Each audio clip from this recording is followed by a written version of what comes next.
Did you know that the beldam is 200 years old? Yeah, the author of Coraline, Neil Gaiman, took inspiration from a John Keats poem called La Belle Dame sans Merci. I know I butchered that, don't come after me. I briefly mentioned in a previous video how she's based off of this poem, but going back and looking at it, I realized the entire movie is based off of this poem, and I'll show you why. I'm gonna have the illustrious Michael Sheen narrate this for us. You might recognize him as Aziraphale, a character from yet another Neil Gaiman book-to-screen adaptation, Good Omens. Now, without further ado, Michael Sheen, take it away. La Belle Dame sans Merci. Oh, what can ail thee, knight-at-arms, alone and palely loitering? The sedge is withered from the lake, and no birds sing. Oh, what can ail thee, knight-at-arms, so haggard and so woe-begone? The squirrel's granary is full, and the harvest's done. I see a lily on thy brow with anguish moist and fever dew, and on thy cheek a fading rose fast withereth too.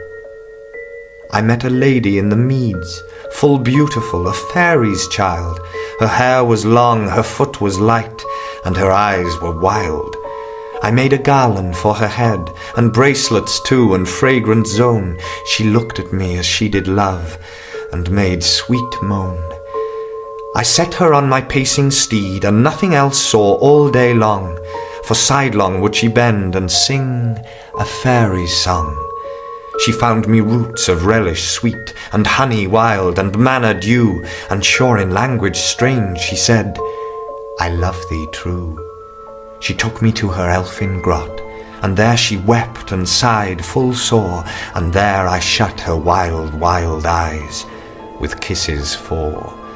And there she lulled me asleep, and there I dreamed, woe betide, the latest dream I ever dreamed.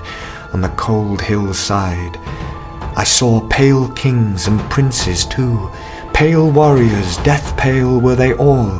They cried, La Belle Dame sans Merci hath thee in thrall. I saw their starved lips in the gloam, with horrid warning gaped wide, and I awoke and found me here on the cold hillside. And this is why I sojourn here, alone and palely loitering, though the sedge has withered from the lake, and no birds sing.